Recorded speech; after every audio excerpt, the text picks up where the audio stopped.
Olá, meus irmãos. Mais uma vez estamos aqui reunidos para tratarmos de alguns assuntos do Evangelho de Jesus, essa bússola maravilhosa que sempre nos reconduz ao caminho certo quando nós estamos dispostos a seguir as direções que ela nos aponta, né? Então, hoje, o tema destinado para esses nossos poucos momentos de reflexão é uma passagem do Evangelho, registrada no Evangelho segundo o Espiritismo, mas também nos Evangelhos de Mateus, Lucas e Marcos.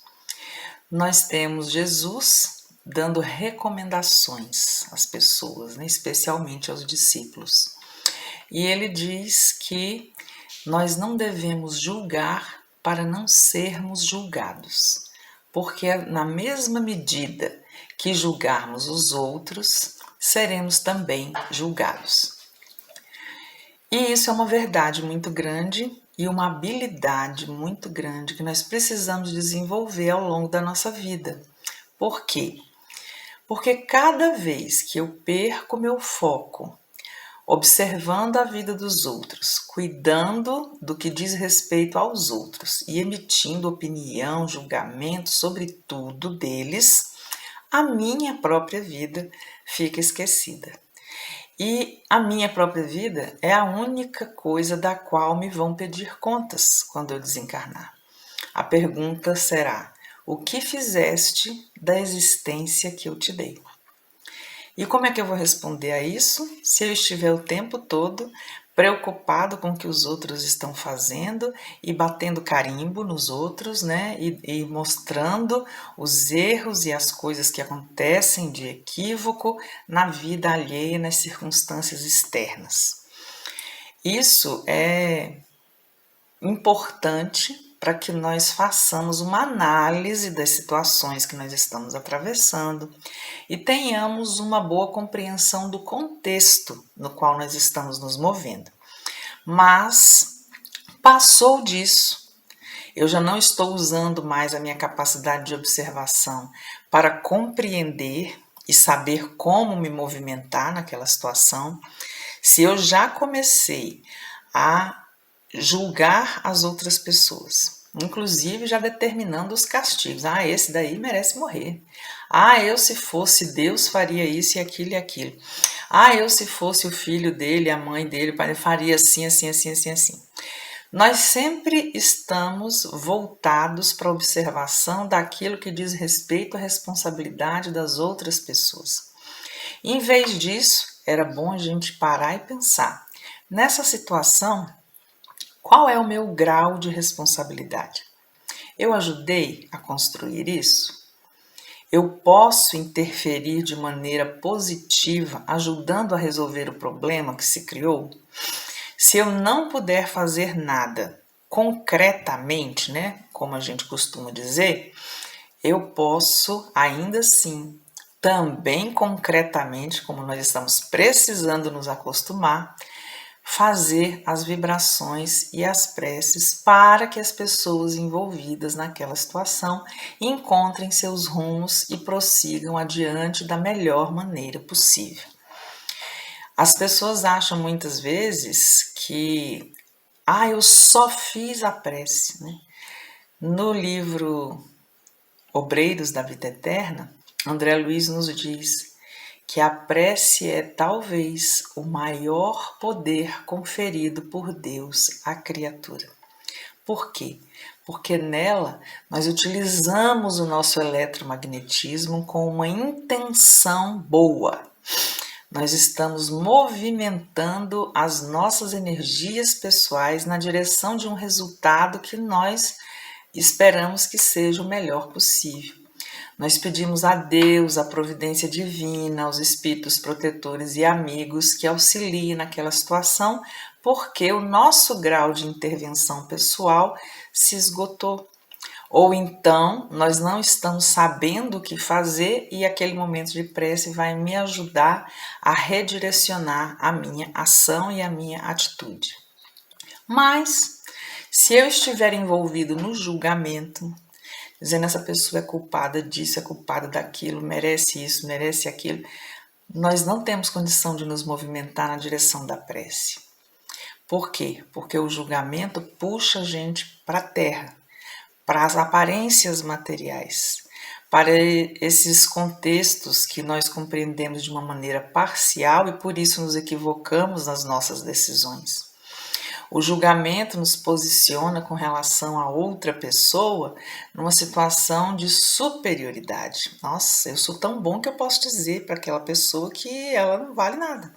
Ou então que ela cometeu uma coisa tão absurda que é imperdoável. Quando, no próprio Evangelho de Jesus, o perdão está sendo recomendado e ele mesmo diz: misericórdia quero, e para todos. Não vim para matar nem para perturbar, mas para que todos sejam salvos. E o julgamento do outro é para nós uma perda. Eu não vou dizer nem perdição, porque eu não acredito, né, na perda definitiva, mas é uma perda. É uma perda de energia, é uma perda de foco, porque eu tenho que estar focado em mim mesmo, né?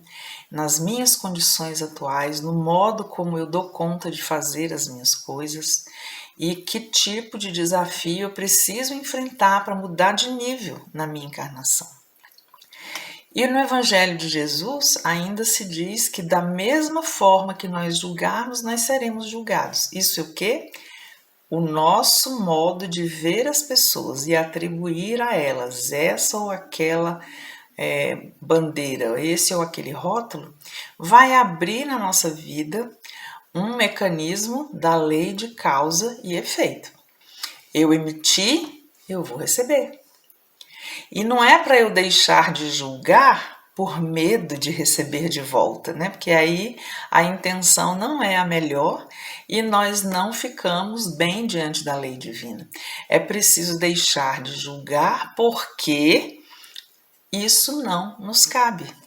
Existe o juiz maior, através das leis naturais, que está observando a trajetória de cada um sem chance de erro. Então eu não preciso perder o meu tempo, nem a minha energia, para buscar um modo de rotular essas pessoas. O jeito como nós nos colocamos nas situações ativa os gatilhos da lei de retorno. Então, eu estou fazendo, vou receber. E nós só vamos compreender isso de maneira adequada, eu penso, na hora em que as consequências, né, desse comportamento equivocado estejam chegando na nossa vida. Por quê? Porque muitas vezes nós não percebemos o que estamos fazendo a não ser na hora em que a consequência chega.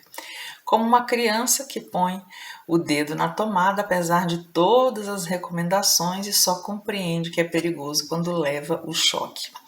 Diante das nossas responsabilidades morais, nós ainda somos muito infantis. E por isso Jesus recomenda tanto. Não façam isso, não façam aquilo, eu estou dizendo, né? Ele disse uma frase importantíssima: eu sou o caminho, a verdade e a vida. Então, caminhemos por onde ele nos ensina, acreditemos naquilo que ele fala e procuremos viver a nossa vida de acordo com essas instruções, porque isso é buscar o verdadeiro sentido do cristianismo.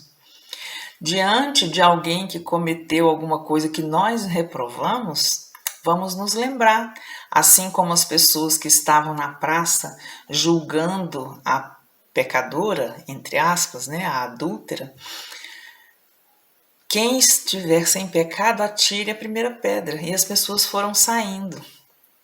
Por quê? Porque nenhum de nós é isento de erro, é isento de falha. Então vamos procurar usar a nossa energia para compreender as pessoas e as situações que estão à nossa volta, buscando movimentar o melhor de nós e oferecer para aquele contexto, se for possível, de tal forma que, mesmo que nós não tenhamos colaborado para a instauração do problema, nós sejamos capazes de colaborar para que ele seja resolvido. Não vamos parar de analisar o que está acontecendo, porque nós precisamos exercitar o nosso livre-arbítrio, não podemos engolir nem com maionese nem sem maionese as injustiças e as confusões que estejam acontecendo, mas substituído, sim, o julgamento do outro por nossa ação responsável naquele contexto, nós estaremos realmente conquistando um novo modo de viver que vai nos trazer muito mais paz e muito mais harmonia. Que Jesus nos abençoe hoje e sempre e que possamos nos lembrar desses grandes conselhos que Ele nos deu há mais de 2000 anos e que se nós já estivéssemos seguindo, as nossas vidas estariam bem diferentes. Fiquem em paz.